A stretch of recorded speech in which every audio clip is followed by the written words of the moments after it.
All right, I even got my red cap on for this review, and I know it's not the pure red cap like how Jacob has in the movie. In The Walking Dead, did Glenn have a red hat? I know he had a hat on almost the entire time. A one, Was two, it three, red? four!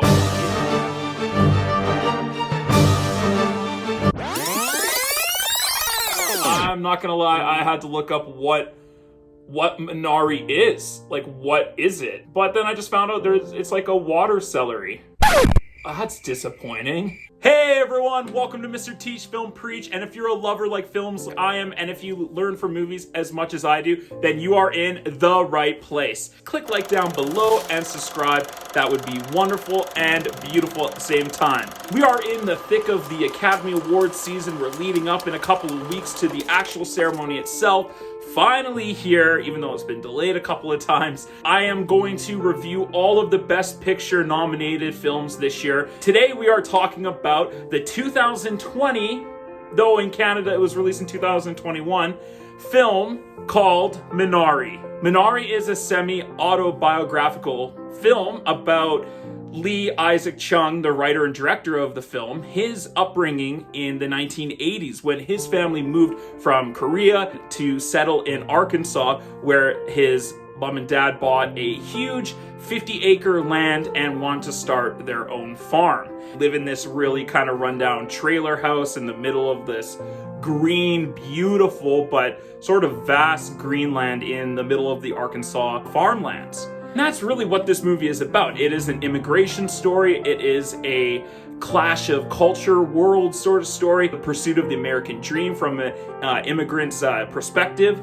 tension of family, what does family actually stand for? It's about rooting ourselves in our family relationships and not giving up on family, assimilation versus traditional values. But it's also about family dynamics, the relationships, what you're willing to do to hold on to those roots, what family really means to us, and why it's so important to have those roots. So all of these sort of themes are woven throughout this story, and you can tell this movie feels very personal. It feels like it's taken directly out of like a diary almost. It's a very quiet and deeply moving film. It's very reflective. It's very interpersonal. It's very character driven as well. And I actually love that about this film. For some of these movies, these dramas, you really have to be in the mood for them.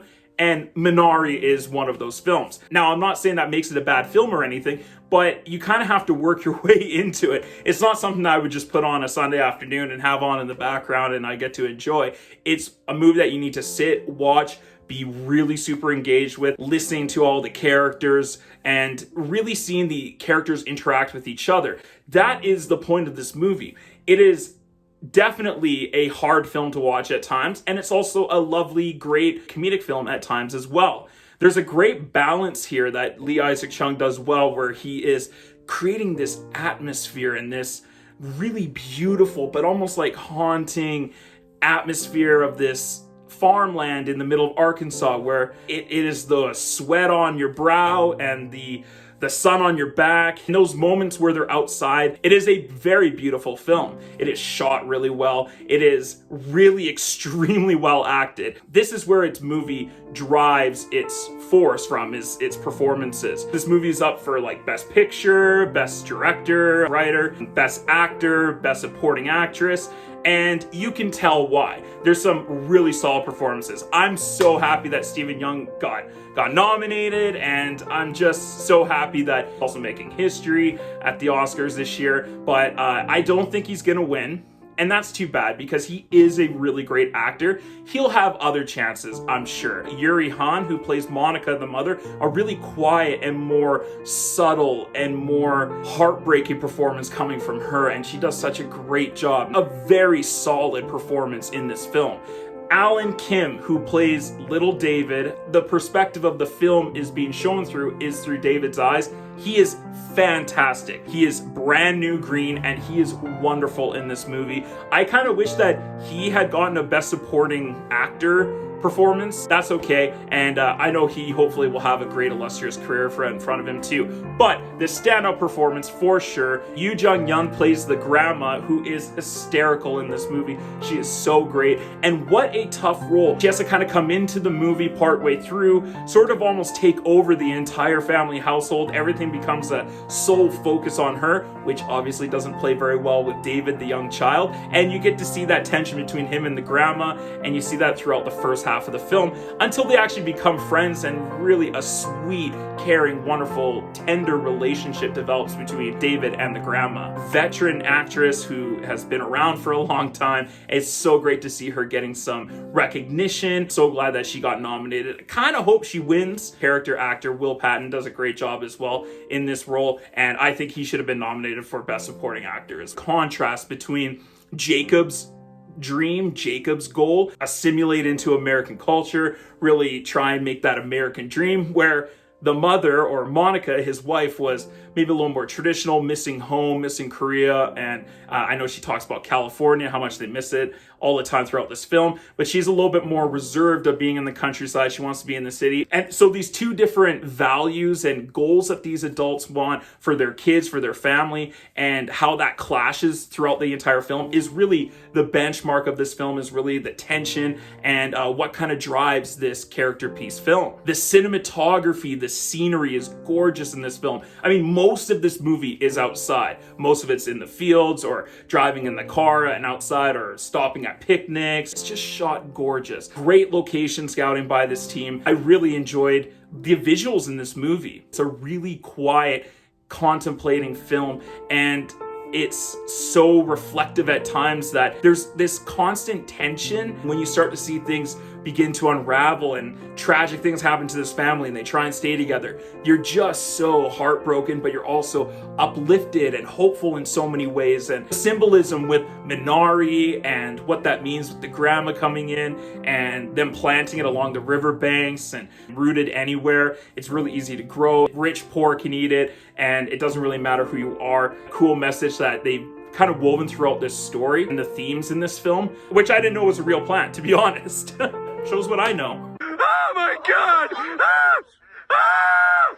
Ah! The directing is really great. The cinematography is excellent. The performances are wonderful. A couple of the things that I just maybe wasn't quite on board with was the runtime. A bit too long for this film. I talked about this a minute ago, where Lee Isaac Chung, the writer-director, does a really great job of creating the atmosphere, but also that can be a hindrance at times. I felt like sometimes they relied on that a bit too much. I felt like it actually didn't really add that much to the story in the end. Everything that you show on screen, every little detail should be super important, that nothing should be there by accident. And I felt like at times some of the shots were almost there by accident and just kind of put in the movie. It just like, oh, we need some filler moments. We need some just atmospheric shots. Another thing was that they could have trimmed down the runtime, like I said, mostly on moments where the camera was just lingering on actors' faces as they were walking through the forest, or it kind of slowed down the film. It kind of put the brakes on the story that we were wanting to see move forward, and at times was a little bit too slow for my personal taste. Of course, you can take your time getting to moments in the film, but when they feel good and earned, the movie's exciting. And when they don't feel earned, the movie can feel a bit sluggish. And Minari had a few scenes where I felt it was just sort of sluggish and kind of slowing us down a little bit more engaging at times, where I felt like this almost was like we were a fly on the wall, or coming from a kid's perspective, looking at adults talk and fight. It almost becomes, I hate to say it, boring at times.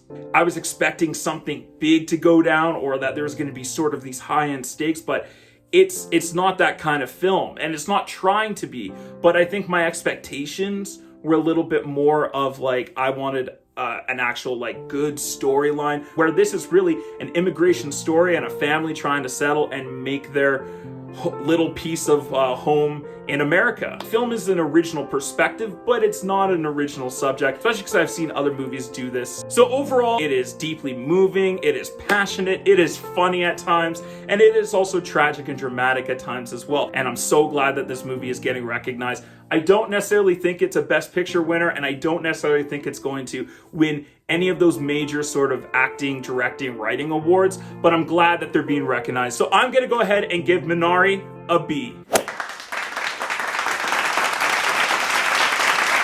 What did you guys think of Minari? Is this like one of your favorite films of 2020, 2021, or was this just sort of okay? Let me know in the comments down below. Please like and subscribe to my channel. That would be wonderful. Mwah! Thank you so much. Come back and check out some more videos that I'm going to be releasing all the way leading up to the Academy Awards ceremony at the end of April. Promising Young Woman, Judas and the Black Messiah, Soul, a couple other films. Thanks so much, everyone. I hope you're having a great day. Enjoy the spring, beautiful weather, and come back for more Mr. Teach Film Preach. And as always, let's get taught.